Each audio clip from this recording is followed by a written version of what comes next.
so I just want to appreciate all of your collective hard work and all the hard work that we are doing and need to keep doing to be able to make change in our education system and really see that our next generation of educators and students have what they need to get life-sustaining energy and support for being in school. My apologies, that was me. So we have a great panel that's really going to be an informal group to share some of their thinking, ideas, and we also are going to kick off our day with a student poet who is just someone that I was blown away by in her thinking. A few of our board members shared with me and so we can go to the next slide. A few of our board members shared with me this student's poem, and I thought, you know, and asked, is there a place for her in this day? And I said, of course. And when I got to talk with her and meet her, I just was excited to hear all of her passion and energy for advancing equity. And so while we make sure, so I think Callie, you are in the room and I see you pinned and I see you all set to go. Just want to give her a warm welcome. She's going to ground us in our conversation today, and really we're so appreciative. This is hard to do, but I will say that we have some incredibly loving, caring, friendly educators, partners, community members in the room that are just so excited to hear you share your poetry with us and speak. And so thank you for joining us today. From Kashmere Middle School, Callie's a 7th grader, and she's going to share more now, when you're ready. Oh, thank you. I am so very excited to be here. At the beginning of quarantine as a 6th grader, I started increasing my awareness through talking to my parents, looking on social media and the news, with more time for reflection on big world topics. I went to a Black Lives Matter protest that sparked my interest in justice. I started posting activism on social media to be able to make people more aware of what's happening in our world. I joined Our Better World book club and was so excited because this is all I've ever wanted to talk about, and I am thrilled to be able to share my poem with you. Thank you so much for having me. We pledge every day for liberty and justice for all, but did we fall for a hoax? Is this all a joke? Because I don't see justice when people are still murdered in the streets for religion, gender, race, and sexuality. I don't think it's clear to me what you see. In a place where people are excused for committing mass hate crimes because they had a bad day, kids can't even just go out to play. When people see someone who's not a perfect replica, they go to harm, claiming the person was illegally armed. And I'm sorry if I offend you for saying this. For I know I am not the standard of a straight white Christian man, and being female, I'm supposed to stay quiet and obey. But do you really think this is okay? While people are getting denied medical treatment because of who they really are, the finish line for freedom seems so far. So check your privilege and take a step back. Do not tell me to cut people some slack, because while you stay there quiet and sit there still, I'll be fighting for those that were killed. And don't say there's justice, because there's none if you just look. I'm done with people dying for no reason or being told their opinions are essentially treason. And I know you might not agree with me. So at this point, I'll just let you be. But with one question that needs to be asked, without people's voices, how long will no justice last? Thank you, Callie. Just want to appreciate you and give you that moment to stand in your greatness, sharing as a young person, as a 7th grader, some really important things that we have been talking about all day in different capacities around advancing equity, and that are so relevant to your experience as a student. And just what a privilege. Thank you for sharing. and for kicking us off and really framing why this work matters to our larger community, our next generation of students. So thank you.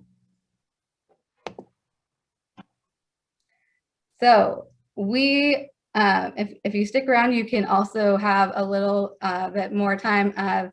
Callie will be here and hopefully join a small group if she's able to stay. Sorry, type 1 diabetic.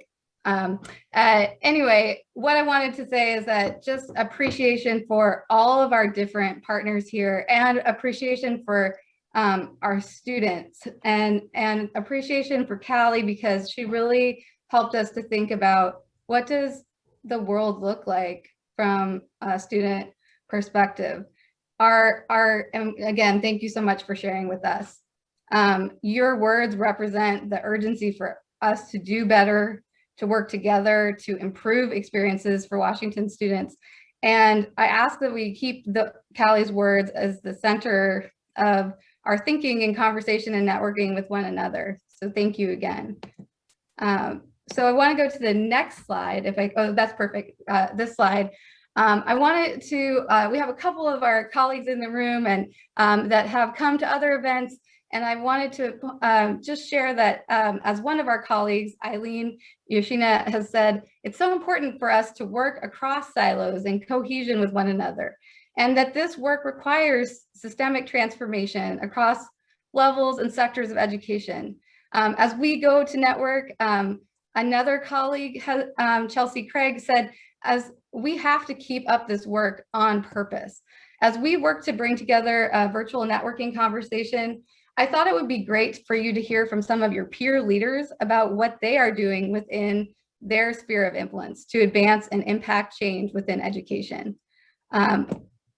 We have some dynamite folks that are here to model this for us and join us. And they're some of my great friends and respected colleagues, and they're going to share some of their thinking with you and model what we hope will happen in our small groups following their sharing. So I'd like to introduce our 3 panelists that will be sharing their reflections and stories. And that is Celie Savusa, Executive Director of the White Center CDA, Aaron Jones, who's an educational consultant, and Noah Zeichner, who's an educator in the Seattle School District. All of these folks just are dynamite. They have the words of wisdom to share. Noah is actually a previous board member. Aaron has worked a lot with the Standards Board. Celie has been a great community advocate and member of the Education Opportunity Gap and Oversight and Accountability Committee, but more so, the reason that I wanted to highlight them and bring them in to share their stories and experiences are because their passion, their energy, their commitment to our children is just so strong. And so I look forward to having them be able to share. So today, what I was hoping that they would share is that we all have been through a pandemic, and there's a lot of trauma. There's a lot of things that we still don't know how we're going to work it all out. So I'm hoping that you share, how has 2021 impacted you and your work around leveraging change and advancing equity in education? So maybe we'll start there, and then we'll go to some follow-up questions. Who would like to start? Not me.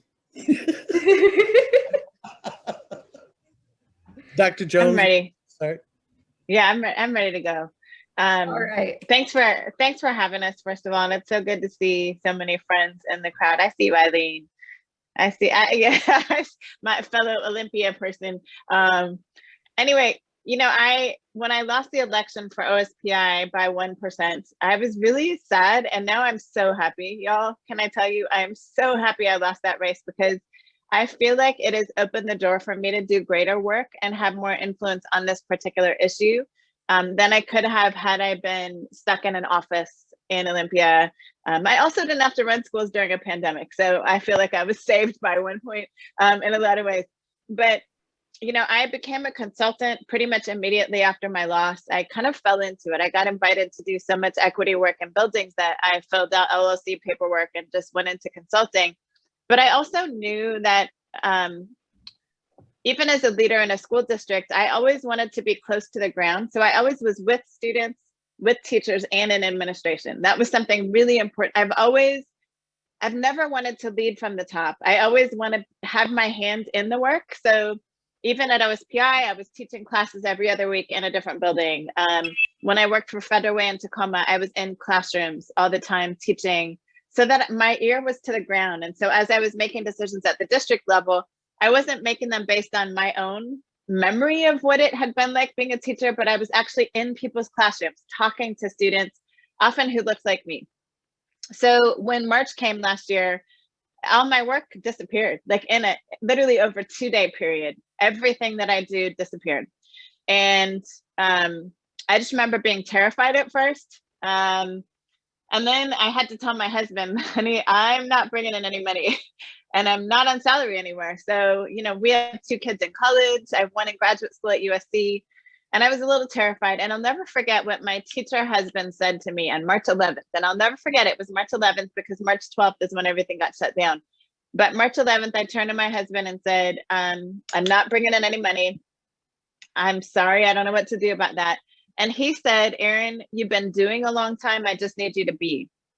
I just need you to be. And what that allowed me to do is to just take a breath.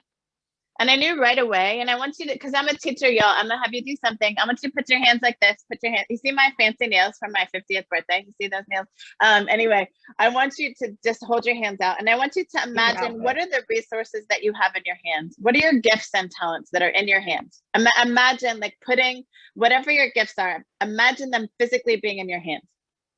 And I did that on March 11th. I just pictured, okay, what is in my hands? You can put your hands down. I knew that I love to teach. I love to teach 4-year-olds and I love to teach 84-year-olds and everything in between. I just love to teach and I love equity. And I knew that I had about 20,000 followers on social media. And so on March 16th, I went live on Facebook every single day for 83 days in a row. 83 days in a row. Not including weekends, but every weekday from March 16th to June 30th, I went live every day. I did a read aloud for little kids in English on Mondays and Wednesdays, Spanish on Tuesdays and Thursdays, French or Dutch on Friday. Yes, I speak Dutch. And what was really amazing, back to this conversation about teaching and all of that, is the best story I got was about 2 months into that. I get a message from a Black mom and she said, my 4-year-old daughter watches you every morning at 9:30. She watches the lady with the fluffy hair. And this little Black girl had dreads, but she loved my hair and she would watch me every morning. And they ended up losing their home because of COVID. And we were able to connect them to someone in Renton to get them a new home. And I went and visited them, masked up and everything, gave her my favorite Dutch book. Dutch was her favorite. I don't know why, y'all, if you've ever heard Dutch, it's not a pretty language, but she loved watching Miss Erin read in Dutch. And her mom sent me a message the next day. And it was a video of her little 4-year-old Black girl reading this book. She would say in Dutch, I don't know that it sounded like Dutch, but she was trying to mimic what she had watched Miss Erin do. So she's in the video. And I cried when I got this video because I realized how powerful representation is. I've always known that, but to see this little 4-year-old girl who never met me in person until she started watching me online.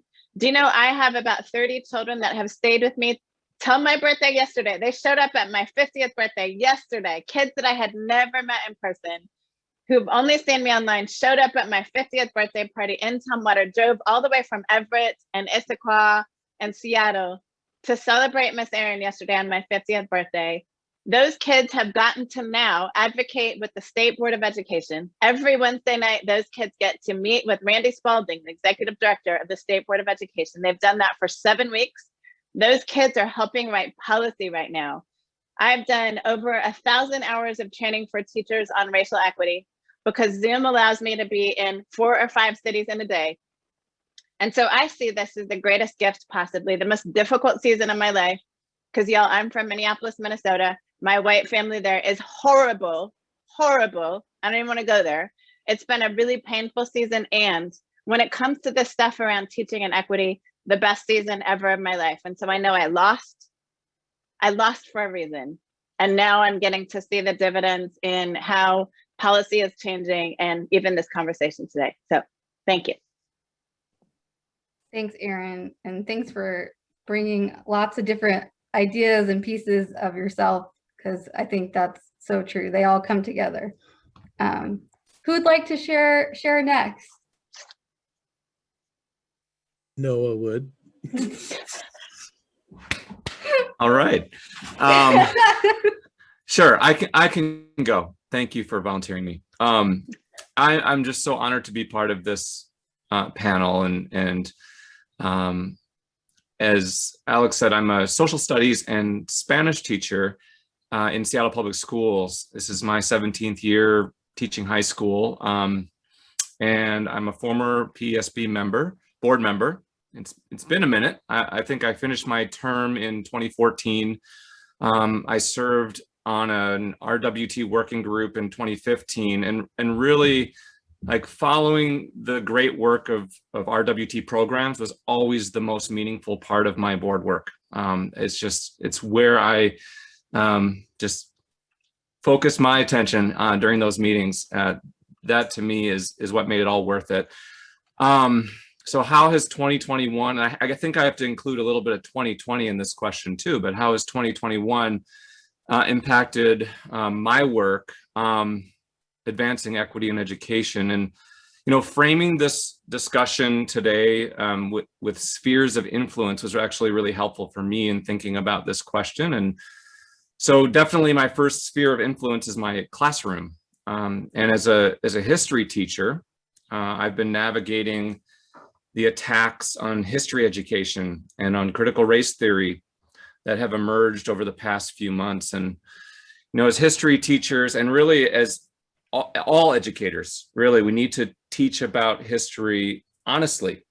And it's our responsibility to teach about how white supremacy and systemic racism have perpetuated and continue to perpetuate inequalities in our society.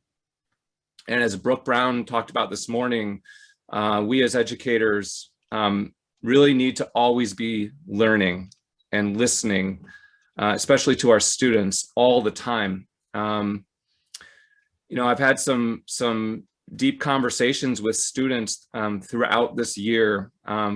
One conversation this spring that really impacted me was with a student who has learned about a topic that I was teaching, which was racial terror lynchings in the South post-Reconstruction.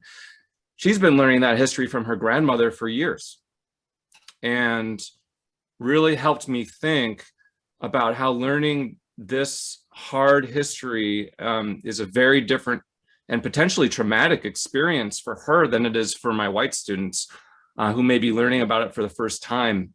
So I've tried to strengthen my commitment to teach hard history that's so critical in order to understand our present moment, and to do it in culturally responsive ways as best I can.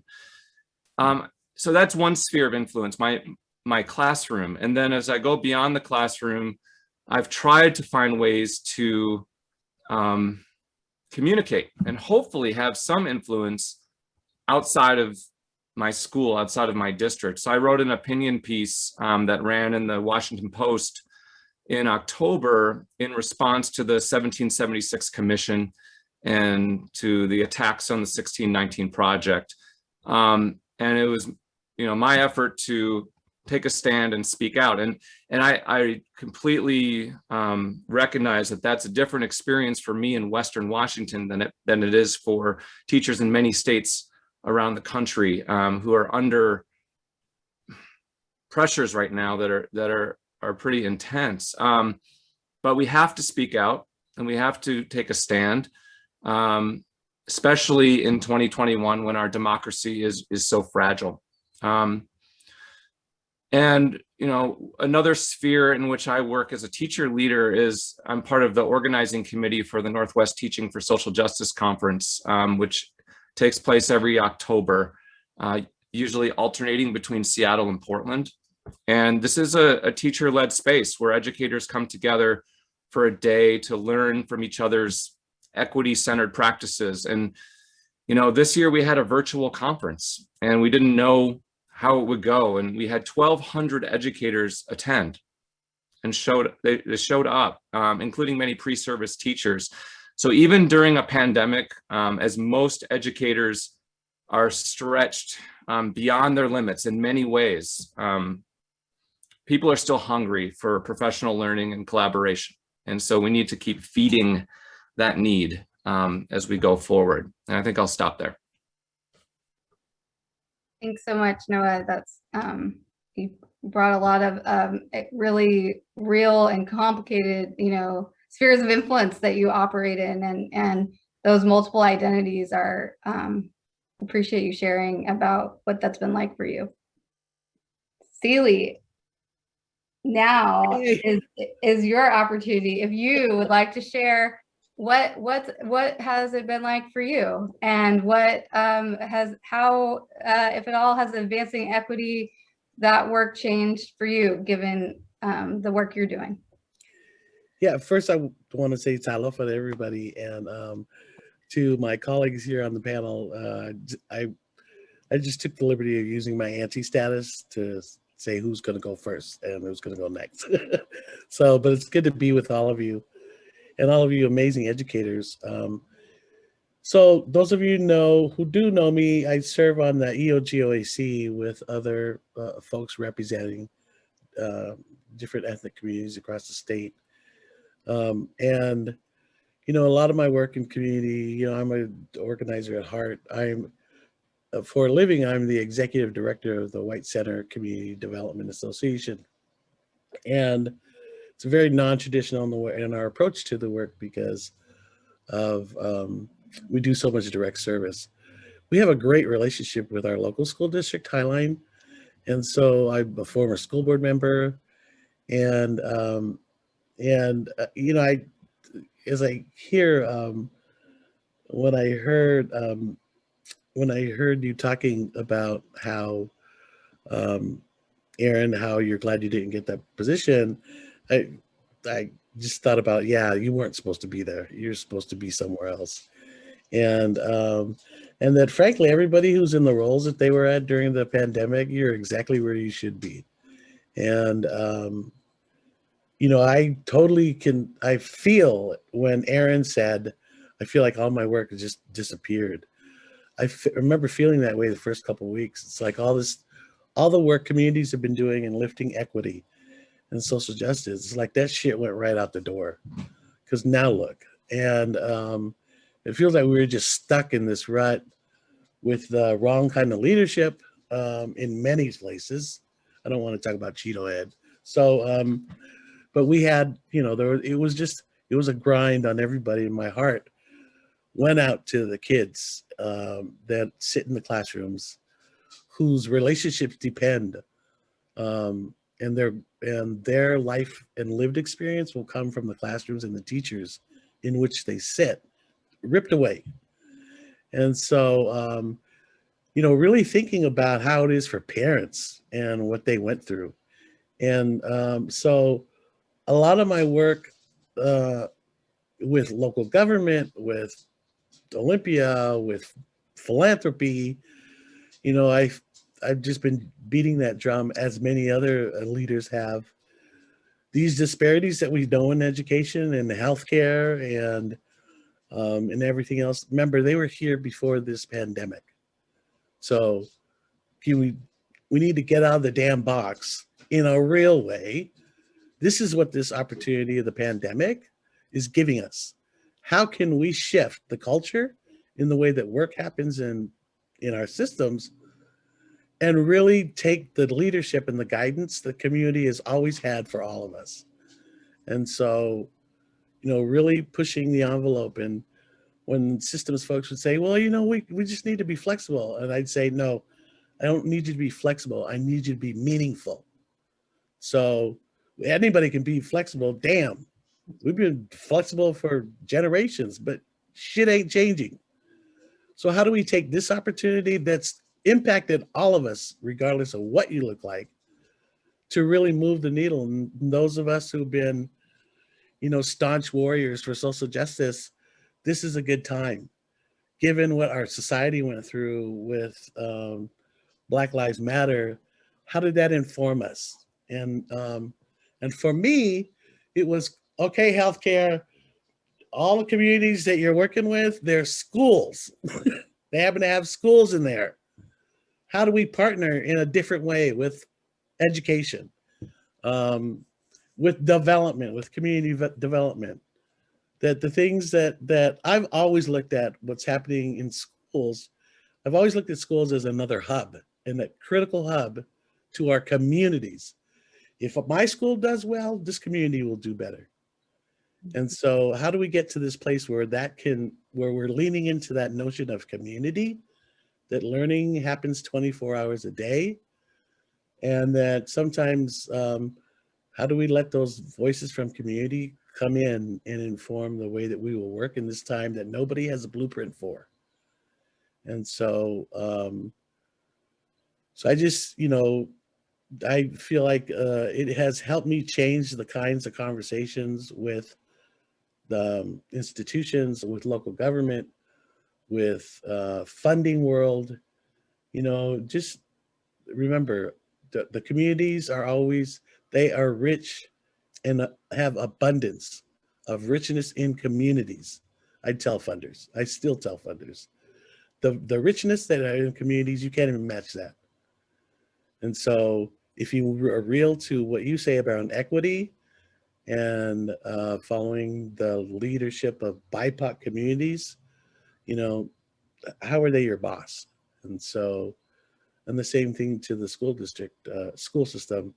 I mean, I remember I was on one of the committees when when OSPI was getting stuff together, and I was really insulted that the family and community groups met last.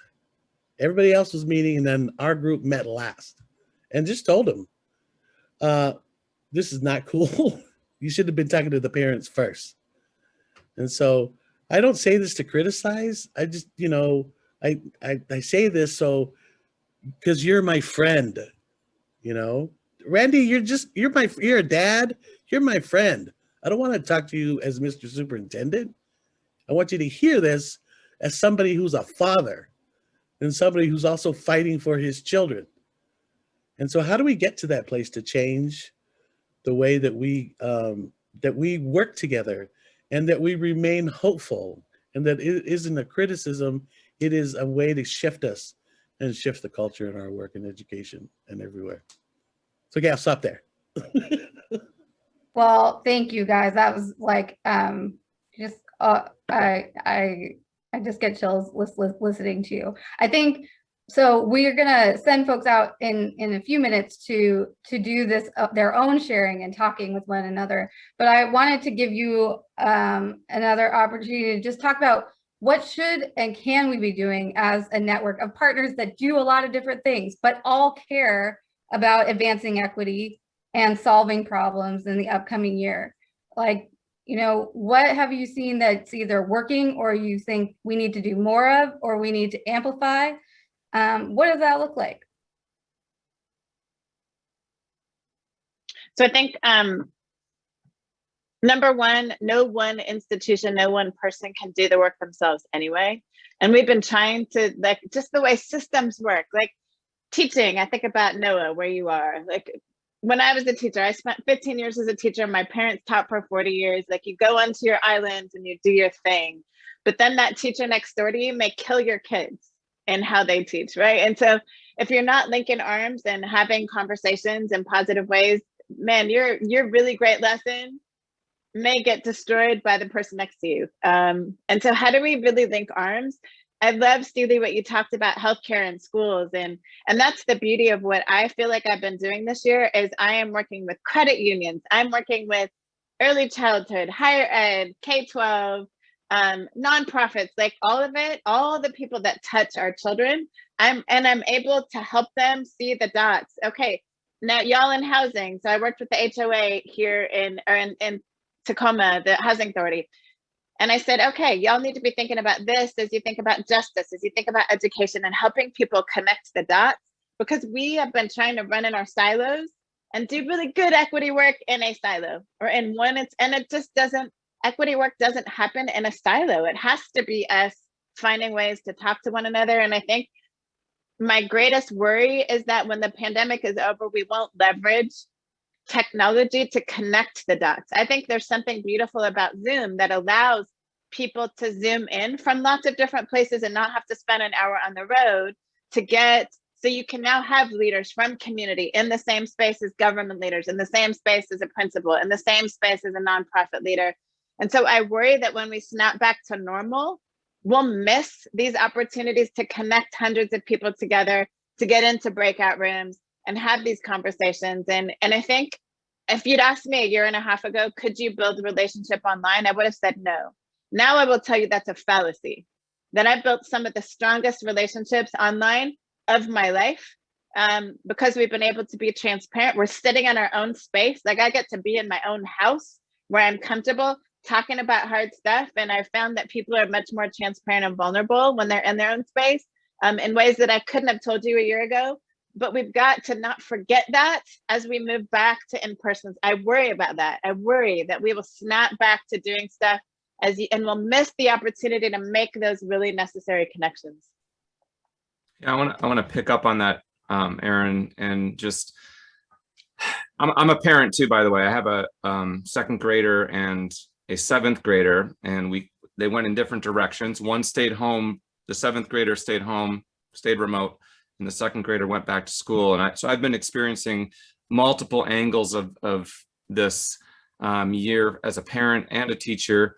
And just back to a question that Brooke raised this morning, how can we return to schools in the fall differently, right? Because the inequities that persist in our school system are often, cloaked or hidden in terms like normal or traditional. So we don't want to go just back to normal, but if we're going to reimagine how schools operate, then students better be at the table and communities better be at the table, right? If these decisions are going to be made in district offices behind closed doors, we're not going to get to where we need to go. This has been a very isolating year for students and families and teachers. And I've been fortunate to be part of some different working groups, including one with teacher leaders from around the country and a few other countries as well. So just listening in to people sharing stories from very different contexts. There's definitely some common themes that I've picked up on. There's a lot to say about students' difficulties with distance learning and trauma associated with the pandemic, but just to make a couple points more about the teaching profession. I think that many teachers have been finding many innovative ways to reach students this year. And teachers, I think, have found their teaching colleagues to be the best resources for them, along perhaps with professional associations and online resources. But it hasn't really been the states or the universities or the school districts bringing people together and supporting the work in schools, in classrooms, or on Teams or Zoom, wherever they might be. And I don't think that school districts have capitalized on teacher leadership over the past year. And teachers, I don't want to speak for all teachers, but I feel I can say that teachers do not feel understood by the public or by policymakers right now. And that's been true for a long time, but especially now. And there's a lot of concern about the future of our profession. So the work that we're discussing here today in this conference is so critical. Diversifying the educator workforce, encouraging more young people, particularly young people of color, to consider a career in teaching. It's more important now than ever. And just to wrap up, I want to echo something that Dr. Hernandez-Scott said this morning in a session, which was, we have to remember that when K-12 students have better experiences in school, then the education profession becomes a more attractive career path. So if we're going to go back to normal, right, and get back to the inequities that have existed for generations, then it's going to be continually challenging to convince our young people to want to become teachers. And so it's all connected. The experience in school is foundational to the path to becoming an educator. I'll stop there. Any final thoughts, Celie, you'd like to share there? No, I think they got it. I really want to reiterate what Noah said. If you hear somebody say in a school setting, hey, we're going to talk about going back to normal, throw something at their heads. We're not going back to what we had, say, no, we're not. If that's where you want to go, get a new job. We ain't doing that here. We're moving forward in a different way. And so I just wanted to say thank you to both Nora and to Aaron for, relationships matter, looking forward, using the leadership that is in our classroom, in our young people already, and the relationships with parents and community. Yeah, so just want to say that. Well, you guys are just inspiring. I'm so appreciative that you joined us to share your thoughts, network connected together, learned. We want to turn this over to the larger group. We had a full conference day. Lots of folks participated and engaged. We want to give you an opportunity to, we want our panelists to also jump in. You all talked about, it's going to look different, whether that's how we prepare educators, how we place educators, how we retain educators, how we grow and support educators, and also what are we doing with our students in terms of how they access and identify the educator profession. So we're going to open up the breakout groups.